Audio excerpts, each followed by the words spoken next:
축하합니다.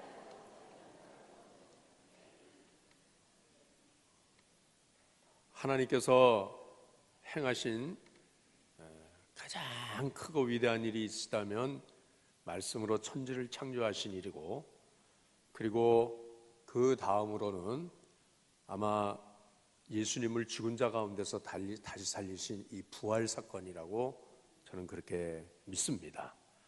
우리가 지난주에 예수님의 부활하심을 우리가 감사하고 축하드리는 이러한 부활주일로 지켰는데, 이 부활 사건이 그냥 우리가 기억하는 거로, 기념하는 걸로, 감사하는 걸로 그냥 일회성으로 그렇게 그냥 한 주 지나고 끝나는 것이 아니라, 부활하신 주님께서 지금 우리와 함께 하고 계시다는 이 믿음을 가지고 우리가 살아야 되겠습니다.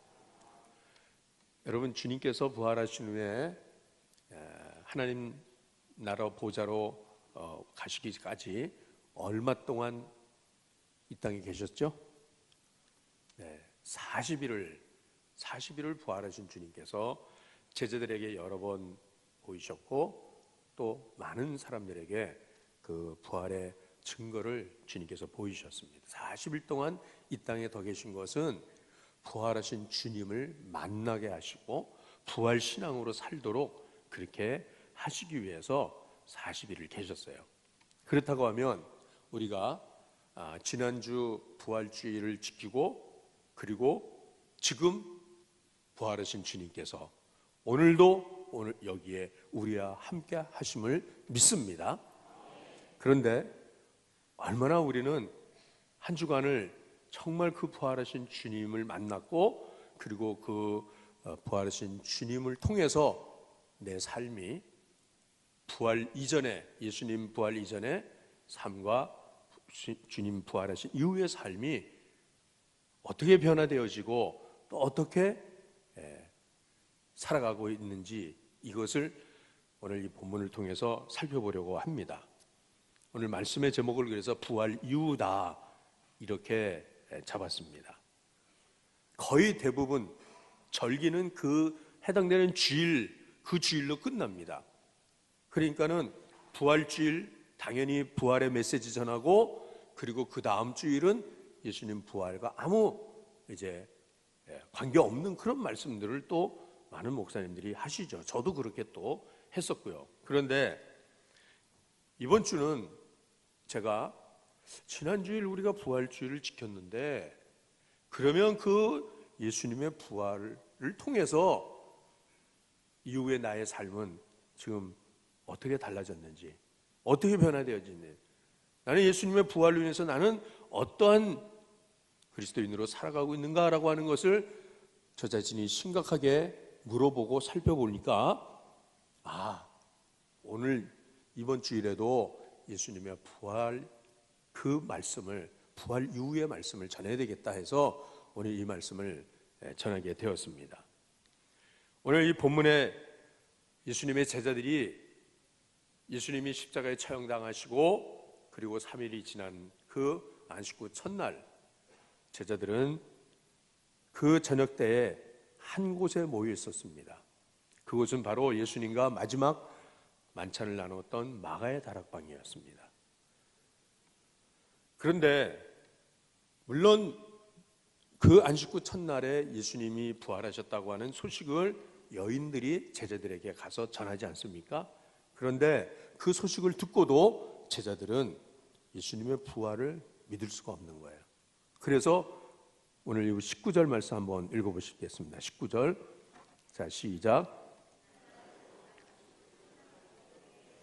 제자들이 유대인들을 두려워하여 모인 곳에 문들을 닫았더니 예수께서 오사 가운데 서서 이르시되 너희에게 평강이 있을지어다. 아멘.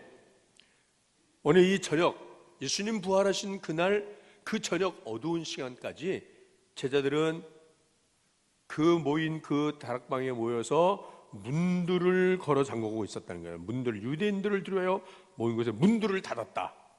그러니까는 문이란 문은 꽁꽁꽁 다 걸어 잠그고 거기 모여서 달달 떨고 있더라, 이런 게. 왜요? 유대인들을 두려워해서. 예수님의 제자들마저 또 잔당을 소탕하기 위해서 이 예수님 제자들도 다시 저들이 완전히 끝장내겠다고 유대인들이 아마 그렇게 협박을 한 것 같습니다.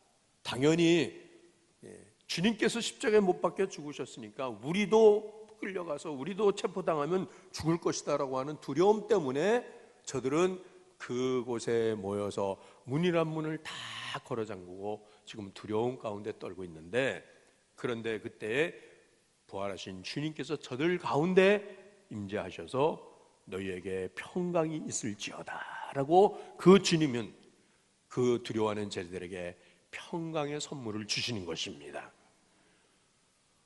오늘 여기에 이 주님께서 너희에게 평강이 있을지어다 라고 하는 이 주님의 이 축복이 단순히 그냥 유대인들의 인사, 샬롬 하는 그런 인사가 아니라 우리가 만날 때 그저 안녕하세요 라고 하는 그런 인사 말이 아니라 이것은 예수님의 부활 이후 여전히 제자들은 두려움 가운데 염려, 슬픔, 좌절, 회의감 이런 이 모든 것들에 사로잡혀 있고 죄의식, 자책감, 자괴감, 이 말할 수 없는 그러한 그 감정에 지금 사로잡혀서 저들이 두려워하고 있는 이들에게 오셔서 그 모든 것을 일거에 걷어내 주시고 그 모든 제자들의 마음에 있는 이러한 이 모든 두려움, 염려, 근심, 슬픔 이런 것들을 다 해방시켜 주시는 이런 주님의 이 말씀인 것입니다.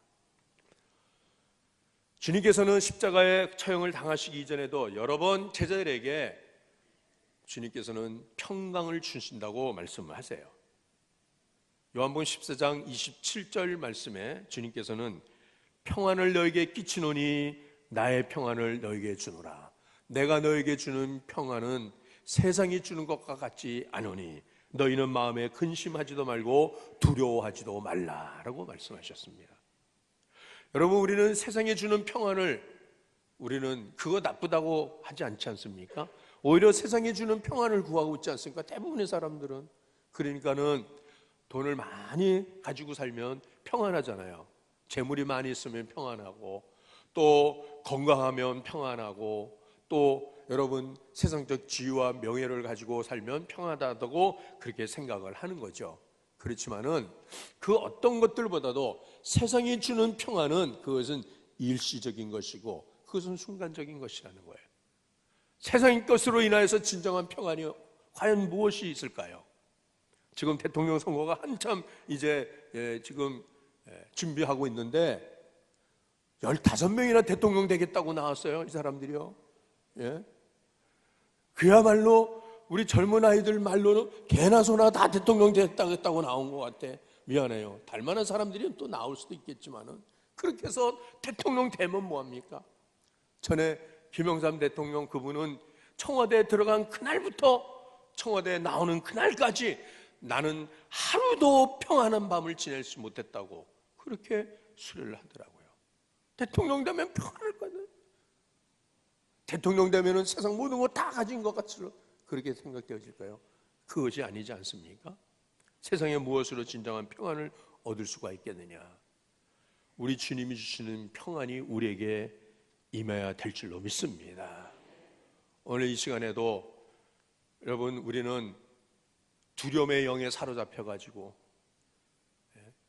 그 어느 때보다도 우리 한반도의 전쟁의 이 위협이 고조되고 있는 이때 아니겠습니까?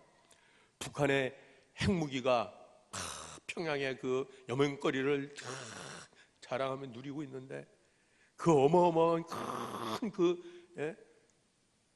대륙간 탄도탄 저게 한번 터지면 저게 어떻게 될까? 이걸 갖다가 이제 지금 이제 북한은 미국을 위협하고 미국은 또 북한에게 트럼프는 이제 너희들 이제는 언젠가 우리가 이제는 손을 보겠다 해서 이제는 아무 때라도 전쟁을 일으키겠다고 그렇게 큰 소리 치는 이 트럼프 정권 아니겠습니까? 정말 어느 때보다도 전쟁의 위협이 이 두려움이 우리를 감싸고 있어요. 경제 불안, 가계 부채가 증가하고 있고 우리의 젊은이들은 내일의 희망이 없이 직장을 찾지 못하고 또 결혼 정년기가 지나도 이제는 결혼을 안 하겠다고, 절반 이상의 젊은이들이 나는 결혼 안 하겠다고 그렇게 여러분, 진정한 평안은 주님이 우리에게 함께 하실 때에, 그럴 때 우리가 하늘로부터 내리는 평안이 우리에게 임할 줄로 믿습니다. 세상을 바라보면은 정말 어느 한 곳에 희망을 갈 수가 없어요. 두려울 수밖에 없어요. 염려, 근심, 걱정이 날마다 우리에게 정말 큰 무거운 짐처럼 쌓이고 있는데, 그런데 여러분, 이때 우리가 오늘 이 부활하신 주님을 통하여서 우리에게 진정한 평안의 선물이 넘칠 수 있기를 주의 이름으로 축원합니다. 저는 예수 그리스도의 이름으로 우리 성도들과 우리 교회와 우리 가정과 이 나라 민족 가운데 있는, 우리를 사로잡고 있는 이 두려움의 영이 떠나갈 것을 이 시간 명령합니다. 예수 그리스도의 이름으로 모든 슬픔의 영이 떠나갈 것을 명령합니다. 예수 그리스도의 이름으로 모든 우울의 영이 떠나갈 것을 명령합니다. 주님의 영이 임하실 때, 부활하신 주님이 이곳에 임하실 때 우리의 심령에 하늘의 기쁨이 넘치게 하시고 평안이 넘치게 하실 줄로 믿습니다. 자식을 결혼시키면 이제 다 무거운 짐 벗었다 라고 할 것 같은데, 막상 결혼시키고 나니까 또 걱정이 생겨. 우리 정정태 집사님, 우리 집사님 가정이 지금 둘이 나란히 앉아 있는데, 어제 우리 선진이하고 애정이하고 결혼을 했어요. 애영이하고 애정이는 언니고. 주님의 이름으로 축복합니다. 우리 가정 다시 한번 박수 한번 해서 축복하는 박수 한번 해서. 근데 미국 시간으로 토요일 어제 저희 이제 둘째 딸, 막내 딸 아들이 돌을 이제 맞아서 저 공원에 가서 돌잔치를 한다고, 식구들 다 초대하고 뭐 해가지고 돌잔치를 한다 그러는데, 하필이면 또 그날 또 비가 내리는지 강풍이 불고 비가 옥수같이 쏟아지고 막 그런데요. 그러니까는 제 아내가 잠을 못 자고, 이렇게 비가 오지, 아니 미국에 비 오는 것까지 걱정을 하는 거야. 세상이 그런 거예요. 세상이요. 어느 한 날 평안을 누리며 살아가는 날이 없다라고 하는 거예요.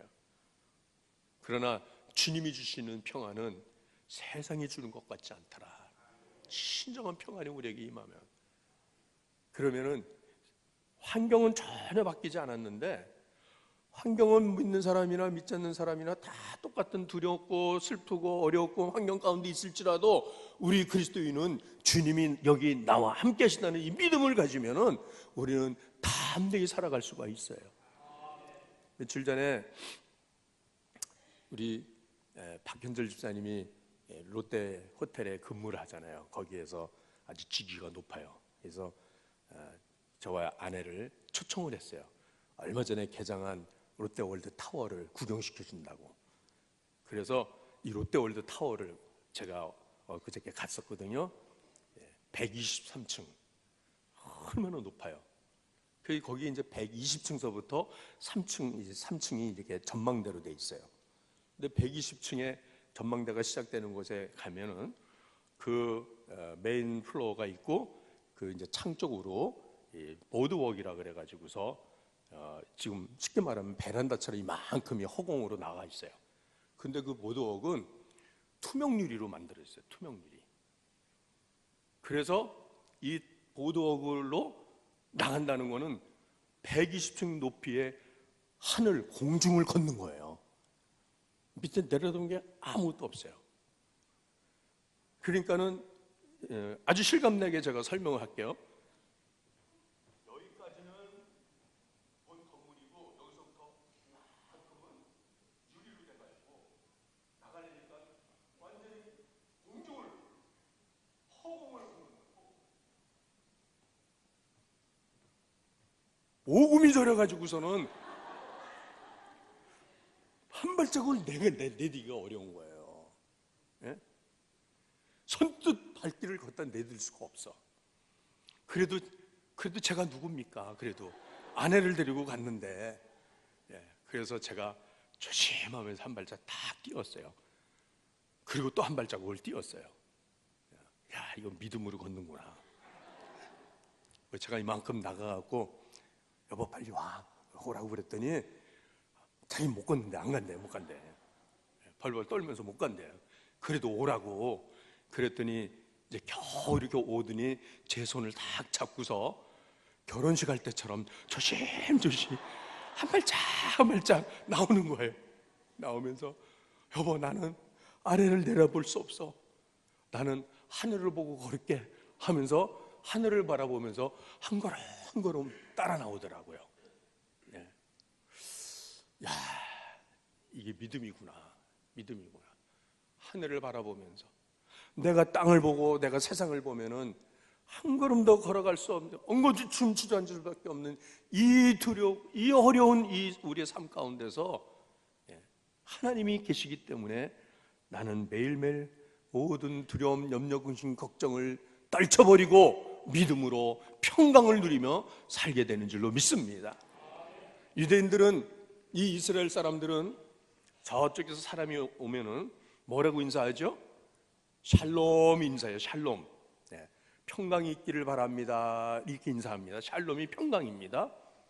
그런데 유대인들은 2000년 동안 나라를 다 잃어버리고 민족이 뿔뿔이 다 흩어져 살고 그런 고난 가운데서도 저들은 항상 샬롬을 외쳤습니다. 샬롬을. 하늘로부터 내리는 평강이 임하기를 바랍니다 라고. 이 샬롬은 실제적인 거예요. 샬롬을 내가 가지고 있어야지만 내가 당신한테 줄 수 있는 거예요. 내가 염려하는데, 내가 두려워하는데, 슬퍼하는데 늘 주눅들어 우울하게 살면서 상대방 만날 때 평강을 줍니다 이렇게 할 수가 없잖아요. 그러니까는 평강이 내게 있기 때문에 나의 평안을 당신에게 나눠줍니다 라고 하는 거예요. 그래서 저쪽에서 이제 사람이 오면 누구든지 샬롬 하고 갑니다. 근데 유대인들이 어떻게 그 어려운 가운데서도 지금 이런 강력한 민족으로 나라를 다시 이뤘나 생각해 보니까 저들의 샬롬이라는 인사는요, 우리말로 말하면 살롬이라는 뜻이에요. 당신은 살롬입니다. 살롬.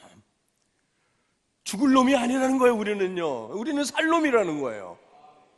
우리 옆에 분들한테 그래서 살롬 해보세요. 당신은 살롬. 망할 놈이 아니에요. 우리는 죽일 놈이 아니에요. 우리는 살롬이에요. 하나님이 우리와 함께하고 계시기 때문에. 그런데 지나가면서 보니까는 같은 동족이 아니야, 유대인이 아니에요. 그러면은 뒤쫓아간답니다. 뒤쫓아가갖고 여보세요, 아까 내가 당신한테 나누어준 그 샬롬을 도로 주시오. 도로 주시오. 그러면서 그것을 도로 거둬들이는 그 값으로 가지고 있는 돈을 준답니다. 돈을 내주면서 그 샬롬을 도로 달라는 거예요. 이건 실제적인 거라는 거예요. 실제 내가 가지고 있는 이 평강, 이 평안, 이거는 돈보다 더 귀하다라고 하는 거예요. 사랑하는 진광의 가족 여러분, 우리 주님이 나와 함께 하시기 때문에 부활하신 주님께서 오셔서 그 제자들에게 주신 그 평강의 선물이 오늘 이곳에 가득 넘치게 하시는 줄로 믿습니다. 구약의 축도 말씀은 민수기 6장 26절 말씀에 여호와는 그 얼굴을 내게로 향하여 드사 평강 주시기를 원하노라 라고 말씀하셨습니다. 우리 하나님의 얼굴을 구하는 사람에게 하나님은 평강을 주시는 줄로 믿습니다. 나의 평안을 너에게 주노라. 오늘 이 평안의 선물을 가득히 우리 심령에 채워가지고 돌아가실 수 있기를 바랍니다. 내일의 염려, 근심, 걱정, 두려움, 어느 한 곳에서 희망의 소식이 들려오는 게 하나도 없어요. 대통령 하겠다고 나온 사람들이 많이 있는데 이 사람들의 공약이 뭐냐면 일자리를 만들겠습니다라고, 일자리 만드는 대통령 뽑았겠다고 많은 사람이. 그런데 저는 걱정이 돼요. 정말 일자리가 얼만큼 생길까 걱정이 돼요. 일자리가 줄어들어요. 앞으로는요, 점점 줄어들어요. 제가 리더만에서 우리는 지금 제4차 산업혁명 시대에 살고 있다고 그 이야기를 나눴습니다. 1차, 2차, 3차 산업혁명 시대가 지나요. 4차 산업혁명은 인공지능 시대입니다. 인공지능 시대에는 사람들이 직접 노동 현장에 가서 일을 하지 않아요.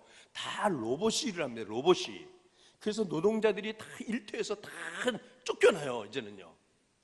몇백 명 노동자들이 일했던 그 컨베이어 벨트의 그 현장에 인공지능 로봇들이 들어가 갖고 일을 하기 때문에 사람들은 다 일자리를 잃어버린다는 거예요. 과연 그런 시대가 될 때는 어떻게 될 것인가?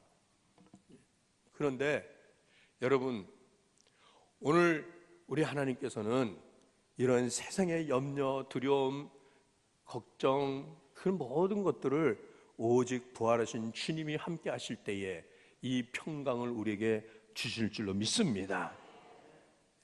그러면서 주님께서는 뭐라고 말씀하시냐면 성령을 받으라 라고 말씀하세요. 성령을 받으라. 성령을 받아야 된다. 내가 예수 믿는 사람입니다 라고 하면 당연히 우리는 성령 받은 그리스도인이 되어야 하는 거예요. 묻겠습니다. 성령 받으셨습니까? 성령 받으셨어요, 여러분? 나는 성령 받은 그리스도인입니까? 그냥 주일날 와서 예배 드리고 가는 것만으로는 진정한 그리스도인이라고 할 수가 없어요. 로마서 8장 29절에 누구든지 그리스도의 영이 없는 사람은 그리스도의 사람이 아니라고 말씀하셨어요. 그러니까는 우리가 이 시간에 이곳에 나와 예배드리는 이런 성도로서 여기 있다라고 하면 당연히 성령님이 내 안에 내주하시고 성령님의 다스림을 받는 사람으로 살아야 하는 것이에요. 예수님의 12 제자들이 왜 예수님을 3년 동안이나 배우고 따라다니며 훈련했음에도 불구하고 예수님의 십자가 현장에서 저들은 예수님 다 모른다 그러고 배반하고 다 떠나버렸습니까? 아직 그때까지는 성령이 임하시지 않았다고 분명히 말씀하세요. 왜냐하면 주님이 직접 계셨기 때문에 성령님이 굳이 그곳에 아직은 계시지 않은 거예요. 주님이 계셨기 때문에, 예수님이. 그러나 예수님께서는 이제 40일 동안 제자들에게, 모든 사람들에게 아버지께서 약속하신 성령이 너에게 임하실 것이다 라고 말씀하셨어요. 그래서 누가복음 24장 49절에 볼지어다 내가 내 아버지의 약속하신 것을 너에게 보내리니 너희는 위로부터 능력을 입히올 때까지 이 성에 유하라 하시니라 그랬어요. 그래서 제자들은 성령을 받아라 라고 하는 말씀이 오늘 이 성령을 내가 인격적인 하나님의 영으로 내가 영접하고 성령님이 내 안에 임재하시는 이것을 체험을 해야 한다는 것입니다. 부활 이후의 그리스도인들은 성령의 충만한 성도로 살아가야 할 것을 말씀하고 있는 것이에요. 그래서 제자들이 성령 받기 전에는 어린 여종 앞에서도 벌벌 떨면서 예수님 모른다고 그러고 도망갔던 제자들이 오순절 마가의 다락방에서 성령 강림으로 충만한 성령을 받으니까 저들은 다 그리스도의 복음을 위해서 생명을 바치는 자리까지 다 가지 않습니까? 부활하신 예수님의 증거는 무엇이냐면 바로 이 제자들이 초대교회 역사에 있어서 저들은 한결같이 복음을 위해서 목숨을 다 내놓은 그런 순교자의 반열로 가게 돼요. 도마라는 제자는 의심 많은 제자였으나 부활하신 주님 만난 이후에 도마는 어디까지 복음을 전해가냐면 인도까지 복음을 전해갔어요. 인도까지 가서 거기서 복음 전하다가 창에 찔려 죽었고, 나다나엘이라고 하는 제자, 바돌로메라고 하는 제자죠. 이 제자는 또 아시아 터키 저 끝지방까지 가서 하다가 채찍이 얼마나 많이 온 가죽 껍질이 다 뺏겨질 정도로 채찍에 맞아갖고 그렇게 죽었다 그래요. 요한이라는 제자는 끓는 가마에다 던졌는데 죽지를 않았어요. 거기서도요. 그랬더니 다시 그를 꺼내가지고선 저 판모섬에다가 유배를 보냈고, 안드레는 X자형 십자가에 못 박혀 죽었고, 바울 사도는 로마의 옥중에서 이 단두대에서 도끼로 목을 쳐서 때려 죽고, 다 이러는데도 불구하고 저들은 칼에 맞아 죽고 돌에 맞아 죽고 불에 타 죽고 뭐 이런데도 불구하고 어떻게 담대히 그리스도를 증거할 수 있었냐면 바로 저들이 성령을 받았기 때문에 그렇게 할 수 있었다는 말씀이에요. 오늘 저와 여러분에게 이 성령님의 담대케 하심이 함께 하시기를 주의 이름으로 축원합니다. 성령은 연약한 자를 강하게 합니다. 성령께서는 슬퍼하는 자를 기쁘게 하십니다. 성령께서는 냉담한 자를 뜨겁게 하신다는 것입니다. 성령께서는 무지한 자를 지혜롭게 하십니다. 성령께서는 우리를 하나 되게 하십니다. 오늘 이 성령을 받는 우리 모두가 될 수 있기를 바랍니다. 윌버 체퍼먼이라고 하는 유명한 신학교 교수님이 있었는데, 이분이 이제 그 대형 전도 집회 초청을 받아요. 강사로 교실에서 맨날 학생들만 가르치던 교수님이 그 수백 명 수천 명 대중 집회에 말씀을 전하려니까 얼마나 두렵습니까? 염려가 됩니까? 그런데 그때 이제 연사로 같이 초대받은 그 목사님들 중에서 그 당시에 기도의 성자라고 불리우는 그러한 그 하이드라는 목사님이 계셨대요. 뒷좌석에서 차례가 오기를 기다리면서 이 교수님이, 체퍼먼 교수님이 하이드라 교수님한테, 교수님, 목사님 저 위해서 기도해 주세요.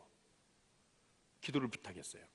그랬더니 이 하이드 목사님이 이 교수님의 손을 이렇게 잡아주더래요. 그러고는 아무 말을 안 하고 한 10분 동안이 이제 지나갔어요. 이제 말씀을 전할 시간이 되어서 이 체퍼먼 교수가 단에 나가기 전에 하이드 목사님이 다 이렇게 한마디 기도를 하셨다는 거예요. 주님, 지금 오셔서 주님의 영광을 보여주시옵소서라고. 그 한마디 짧은 기도를 하는데 온몸에 강력한 전류가 흐르는 느낌과 뜨거움이 임하였다는 거예요. 그러면서 마음에 담담이 생기면서, 그러면서 나가서 이 체퍼먼 교수님이 자기가 준비했던 것 이상 더 뜨겁게 하나님 말씀과 은혜를 나눴어요. 그러고 나서는 후일에 그날의 경험을 책에다가 이렇게 기록하면서 이렇게 기록을 했습니다. 나는 그날 기도를 배웠다. 기도는 하나님의 임재 가운데 들어가는 것이고 하나님의 영광을 보는 것이다. 여러분, 그냥 성령 받는 것이 아니고 우리는 기도해야 하는 것입니다. 기도해요. 준비하며 기도해야 된다는 거예요. 기다리며 기도해야 되는 거예요. 주님께서 40일 동안 보이시고 그리고 승천하실 때 아버지께서 약속하신 성령이 너에게 임할 것인데, 너희는 예루살렘을 떠나지 말고 이 약속하신 말을, 성령을 기다리라고 하는 그 약속의 말씀을 그 제자들이 받고, 저들은 한 곳에 모여서 전혀 기도하기를 힘쓸 때 열흘째 되는 날 마가의 다락방에 불같은 성령이 임하셨다는 겁니다. 사랑하는 증거의 우리 가족 여러분, 우리가 성령 받으려면 우리는 기도해야 합니다. 기도해. 약속하신 성령 임하실까지 기도해야 하는 거예요. 내일부터 우리는 다음 주에 기빈초청 축제 예배를 준비하기 위해서 한 주간 동안 또 특별 새벽 기도회를 선포하고 또 기도합니다. 목사님, 고난주간 끝난 지가 어젠데 또 무슨 또 특별 새벽 기도를 합니까? 네, 그래도 또 기도해야 합니다. 내일부터는 한 주간 동안 더군다나 아침 금식까지 하면서 기도하자고 그러지 않습니까?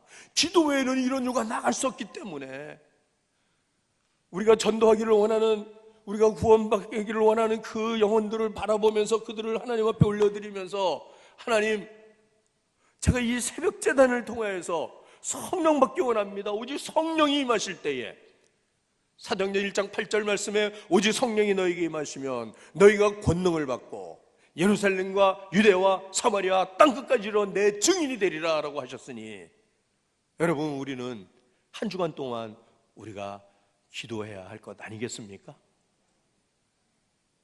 아멘을 조금 더 크게 했으면 얼마나 좋을까요? 사랑하는 우리 진광의 가족 여러분, 한 영혼을 구원하기 위해서 내가 새벽잠을 깨워서 하나님 앞에 이 새벽에, 특별 새벽 기도에 또다시 내가 나와서 하나님께서 이 영혼을 주님 앞에 돌아오게 해달라고 그렇게 내가 기도하겠습니다 하는 그런 여러분들의 동의가 있으시면은, 여러분의 순종이 있으시면 아멘 하십시다. 아멘. 아멘. 아멘입니다. 여러분, 기도 외에는 이러고 나갈 수 없다라고. 그 제자들이 3년 동안 예수님을 배웠음에도 불구하고 저들이 열흘 성령님이 임하실 것을, 오늘이 임하실지 내일이 임하실지 모르기 때문에, 기도하는 그 시간에 언제 성령님이 임하실지 모르기 때문에 저들이 기도하는 가운데서 500명 성도들이 그 약속의 말씀을 받았으나 하루가 가고 이틀 가고 사흘 가는 동안에 그 500명들이 점점 떨어지기 시작했어요. 점점 다 한 사람 한 사람 집에 바쁜 일이 있고 집에 어려운 있고 뭐 해야 할 일이 있으니까 다 떠나가기 시작하고, 몇 명이 남았을 때 120명이 남은 그날에 열흘째 되는 날, 바로 오순절 날을 성령님이 임하셨습니다. 여러분, 성령님은 능력이십니다. 성령님의 권능으로 우리는 복음을 전하는 제자로, 그렇게 부활 이후의 제자들은 성령 받고 성령의 능력으로 복음을 전하는 자들이 되었다는 말씀입니다. 그리고 오늘 말씀을 통하여서 다시 한번 주님께서는 아버지께서 나를 보내신 것처럼 나도 너희를 보내노라 라고 말씀하세요. 우리 주님께서는 우리를 이 예배당에 모이는 성도로만 그치기를 원하지 않습니다. 우리 주님께서는 우리를 세상에 보내시기를 원하시는 거예요. 우리의 일터로, 우리의 동네로, 우리가 함께 살아가는 모든 아직까지 주님을 알지 못하는 사람들에게 나가서 복음을 전하는 거예요. 여러분, 예수님의 이름 전하시면 됩니다. 사람의 언변으로 하는 게 아니에요. 설득력 있는 말로 하는 게 아니에요. 예수 믿자고, 하나님의 축복과 사랑을 받으시라고 여러분들이 나가서 전하면, 여러분들의 얼굴을 보면서 우리의 전하는 말을 통하여서 하나님 앞에 돌아오는 주의 백성들이 더 많이 하나님 앞에 다음 주에 열매 맺게 하실 줄로 믿습니다. 예수님을 주님으로 영접한 성도는 당연히 예수님 부활했다는 것은 믿죠. 이것은 그냥 단지 교리적인 신앙이로 끝날 수밖에 없습니다만은, 그러나 부활하신 주님이 오늘도 나와 함께 하십니다라고 하면은, 여러분, 그 부활하신 주님이 우리의 마음에, 우리의 삶 가운데 평강을 허락하여 주실 줄로 믿습니다. 저 사람 나하고 다를 바가 없는데, 저 사람 뭐 연봉이 많은 것도 아니고 수입이 많은 것도 아닌데, 저 사람 뭐 돈이 있는 것도 아닌데 어떻게 저 사람은 저렇게 평안하게 살 수 있을까? 아, 주님이, 예수님이 저와 함께 하시는구나 라고 하는 것을 알면, 그걸 보여주면 저들도 나도 그 평강을 나에게도 주십시오라고 해서 저들이 주님 앞에 나오게 될 줄로 믿습니다. 그리고 성령님이 나와 함께 하실 때 우리는 살아있는 영이 된다는 거예요. 영. 그 예수님께서 생기를 불어넣으셨다 그랬어요. 숨을 내쉬며. 이거 왜 예수님이 왜 숨을 내쉬었을까요? 예수님이 한심, 야 너희들 보니까 참 한심하다, 그래서 숨을 내신 거예요? 아니에요. 성령을 주시는 걸 말씀하시는 거예요. 왜냐하면 창세기 2장 27절 말씀에 하나님께서 사람을 흙으로 지으시고 그 코에 생기를 하고 불어넣으시니 사람이 생명이 되었다고 말씀하세요. 살아있는 영적인 존재가 됐다고 말씀하세요. 성령이 없으면 우리는 단지 육체로 끝나는 사람입니다. 그러나 하나님의 영, 이 생기가 바로 루하흐라 그래서 바로 성령을 말씀하시는 거예요. 그래서 성령이 우리 안에 임재하실 때에 우리는 살아있는 영적인 존재가 되는 것입니다. 오늘 이 예배를 통하여 다시 한번 성령의 생기가 불어넣으시기를 주의 이름으로 축원합니다. 에스겔이 이끌려갔던 그 해골 골짜기에 하나님께서는 에스겔로 하여금 대언하라고 말씀하셨습니다. 사방으로부터 생기야 이 죽음을 당한 자들에게 들어가라고 말씀하실 때 사방으로부터 바람이 샥 불어오는데 그 생기가 바로 하나님의 영을 말씀하시는 것이고, 이 하나님의 영이 죽은 자들 가운데 들어가니까 그 해골 떼들이 뼈와 뼈가 맞춰지고, 그 뼈가 맞춰진 곳에 살이 생기기 시작하고 거죽이 피고 무장을 해서 이스라엘의 군대로 일어났다는, 여러분 이 말씀이 굉장히 신령한 말씀, 영적인 말씀인데, 오늘 이 시간에도 죽은 자처럼 널브러졌던 우리가 하나님의 영이 이곳에 생기로 불어주시기를, 그리고 오순절 마가다락방에 급하고 강한 바로 불같은 성령이 임하신 것처럼 오늘 예배를 통하여 우리의 심령이 다시 한번 성령으로 충만해지는 귀한 은혜가 함께 하시기를 주의 이름으로 축원합니다. 기대하십시다. 사랑하는 성도 여러분, 부활하신 주님이 오늘 나와 함께 하셔서 평강으로 채워주고 계십니다. 세상이 주는 것 같지 않은 평강이 이 시간 우리가 넘쳐서 우리가 그리스도의 영으로 다시금 새롭게 되게 하시고, 나로 하여금 복음의 증인으로, 부활의 증인으로 하나님 살아가게 하옵소서. 이 시간 우리 함께 기도하시겠습니다. 사랑하는 우리 아버지 하나님, 오늘도 주님의 말씀을 통하여 주님 오늘도 함께 하심을 감사합니다. 주여, 저희 안에 주의 영을 충만케 하여 주시옵소서. 기름 부으심을 넘치게 하여 주옵시고 세상의 두려움을 제하게 하여 주옵시고 이제는 부활하신 주님의 능력을